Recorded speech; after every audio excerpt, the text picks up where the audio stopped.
নমস্কার বন্ধুরা, প্রিয়া blog with কিচেনে সবাইকে স্বাগত জানাই। মহাদেবের আশীর্বাদে আশা করি সবাই ভালো আছেন, সুস্থ আছেন।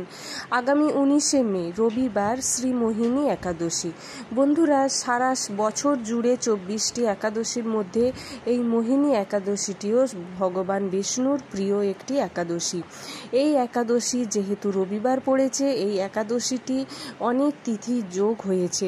এই একাদশীতে অমৃত সিদ্ধি ও সর্বাত্ম সিদ্ধি যোগ হওয়ার ফলে এই একাদশীর মাহাত্ম্য দ্বিগুণ হারে বেড়ে গেছে।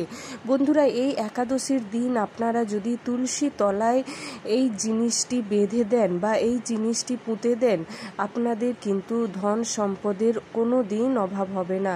ধন সম্পদে ভরে উঠবে আপনাদের সংসার, আপনাদের পরিবার, আপনাদের উপর স্বয়ং শ্রী বিষ্ণুর আশীর্বাদ সদা সর্বত্র বজায় থাকবে।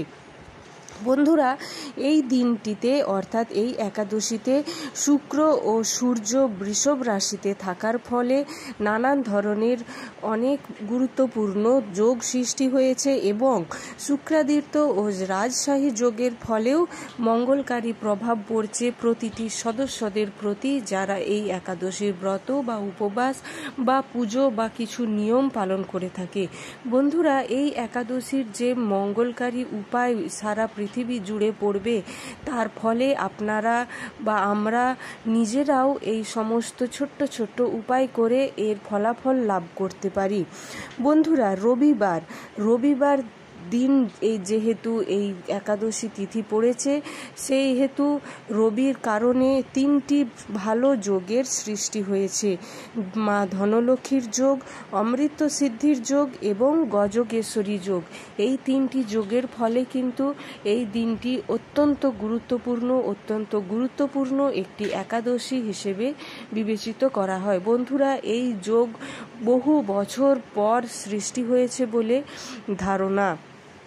বন্ধুরা, আসুন জেনে নিন এই একাদশী তিথিতে আপনারা কোন কোন ছোট্ট কয়েকটি উপায় করে এই একাদশীর ফল লাভ করতে পারেন। বন্ধুরা, উপোস করুন বা নাই করুন, মন প্রাণ দিয়ে ভগবান শ্রী হরি শ্রী বিষ্ণুর পুজো করুন এবং কয়েকটি ছোট্ট ছোট্ট নিয়ম পালন করুন। বন্ধুরা, একাদশীর ব্রত বা উপবাস মানেই জানেন তো যে 1000 গুণ পাপ খণ্ডন হয় এই উপবাসের ফলে। যে বন্ধুরা উপবাস করে থাকেন তারা তো জানেনই। যারা উপবাস করতে পারেন না শারীরিক অসুস্থতার কারণে, অন্তত পক্ষে আপনারা অবশ্যই নিরামিষ আহার গ্রহণ করুন। আর এই ছোট্ট ছোট্ট কয়েকটি টিপস বা কয়েকটি উপায় বা কয়েকটি টোটকা করে আপনাদের জীবনে নানান দিকে শুভ ফলাফল লাভ করুন। বন্ধুরা, স্বস্তিক চিহ্ন এমন একটি চিহ্ন, এই চিহ্নে কিন্তু সমস্ত পৃথিবী একদম নিচে, একদম মাথা নিচু করে থাকে। এই চিহ্নের আগে আপনাদের গৃহে যদি স্বস্তিক চিহ্ন থাকে, আপনাদের বাড়ির মুখ্য দরজায় এই দিন যদি একটি স্বস্তিক চিহ্ন অঙ্কন করতে পারেন। বন্ধুরা, গোবর কিন্তু জানেন, গোবর বা গোমূত্রর মধ্যে কিন্তু মা লক্ষ্মী দেবীর বাস হয়ে থাকে। এই গোবর দিয়ে কেউ যদি বাড়ির মুখ্য দরজায় এই একাদশী তিথি চলাকালীন একটি স্বস্তিক চিহ্ন যদি কেউ অঙ্কন করতে পারে এবং তার ওপরে যদি সিঁদুরের ছিটে বা কুমকুম বা হলুদের ছিটে যদি দেয়, এই গৃহে কিন্তু কখনো মা লক্ষ্মী দেবীর অভাব বোধ হবে না। সমস্ত নেগেটিভ এনার্জি দূর হয়ে পজিটিভ এনার্জিতে ভরে উঠবে, যার ফলে বাড়ির প্রতিটি সদস্যদের মধ্যে একটা সুচিন্তন কাজ করবে। সারাক্ষণ তাদের মধ্যে কোনো ভালো কাজ করার অনুপ্রেরণা জাগবে, যার ফলে সব কিছু দিক দিয়ে বন্ধুরা শুভ হবে। বন্ধুরা, স্বস্তিক চিহ্ন আপনারা আপনাদের নিজেদের ঠাকুর ঘরেও অঙ্কন করতে পারেন সিঁদুর বা কুমকুম দিয়ে।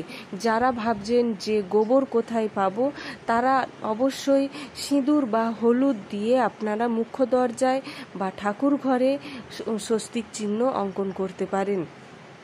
বন্ধুরা, এই দিন বলা হয়ে থাকে আপনারা যদি শিবলিঙ্গে একটি বেলপাতা এবং একটি সুপারি এবং একটি মরশুমের ফল আর সাথে কিছু দক্ষিণা দিয়ে আপনারা যদি শিবলিঙ্গে জল অর্পণ করতে পারেন, ভগবান বিষ্ণুর সাথে সাথে মহাদেবেরও প্রচুর আশীর্বাদ, প্রচুর কৃপাদৃষ্টি আপনারা লাভ করবেন। কারণ মহাদেব এবং বিষ্ণু একে অপরের আরাধ্যা। আরাধ্য দেবতা। বন্ধুরা, এই দিন আপনারা যদি অশ্বত্থ গাছে জল ঢালতে পারেন, যদি তার সাথে কিছু কালো তিল অর্পণ করে অশ্বত্থ গাছের গোড়ায় একটি ঘিয়ের প্রদীপ জ্বালিয়ে যদি আপনারা জল ঢালতে পারেন, এই দিন পূর্বপুরুষ অর্থাৎ পিতৃপুরুষদেরও আশীর্বাদ এই দিন পাওয়া যায়।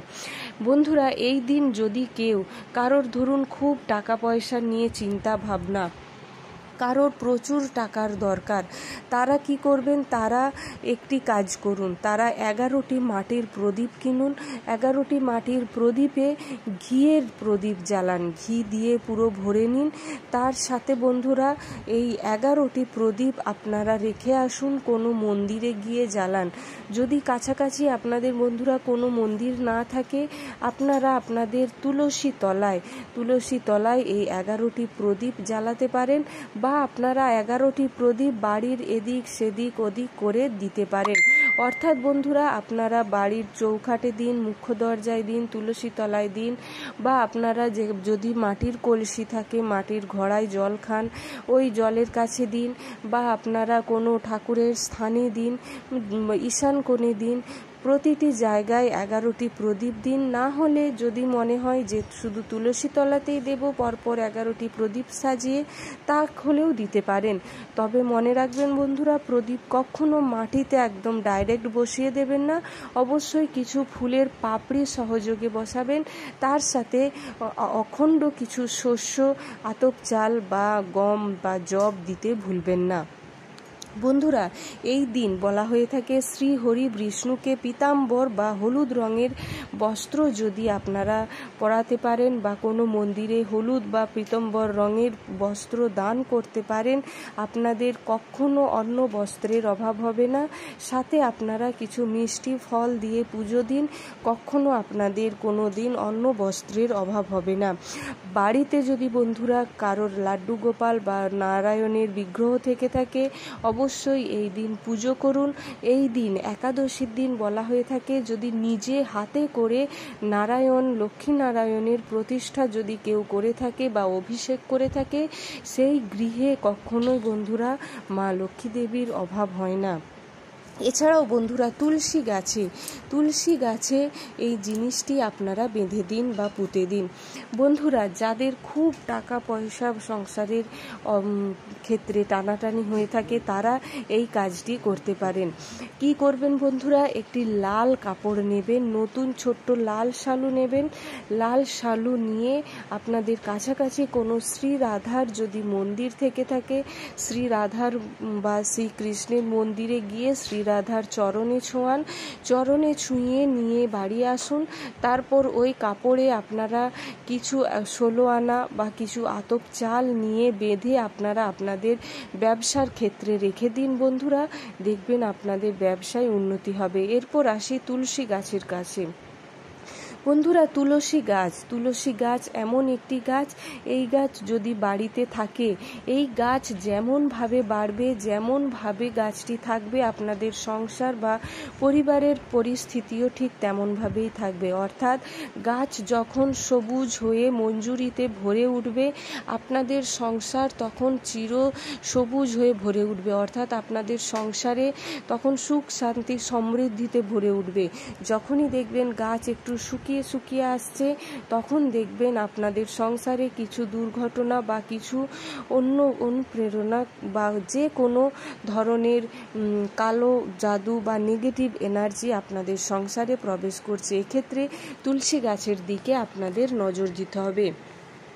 তুলসী গাছে বন্ধুরা দুটো হলুদের গাঁট আপনারা নারায়ণের কাছে রেখে পুজো করুন, সাথে লাল সুতো দিয়ে বেঁধে নিন।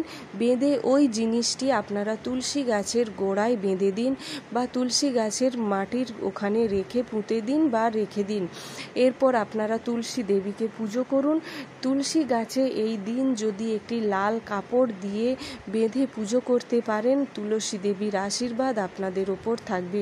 বন্ধুরা, তুলসী গাছ জানেন অনেক মাহাত্ম্য রয়েছে, এক্ষেত্রে আর বিশেষ কিছু বলার নেই, সকলেই গাছের একটি বিশেষ গুণাগুণ। এছাড়াও বন্ধুরা, এই দিন যদি আপনারা গোমাতাকে খাওয়াতে পারেন, আপনাদের বাড়ির প্রথম যে রুটি তৈরি করছেন ওই রুটিতে একটু অল্প ঘি আর অল্প একটু হলুদ দিয়ে, কারণ গোমাতার মধ্যেই থাকে কিন্তু 33 কোটি দেবদেবী, এই গোমাতাকে খাওয়ানোর ফলে আপনাদের জীবনের সমস্ত ধরনের নেগেটিভিটি দূর হয়ে পজিটিভিটিতে ভরে যাবে, সমস্ত সুখ শান্তি প্রাপ্ত করবেন, সমৃদ্ধিতে ভরে উঠবে। জয় মা লক্ষ্মী।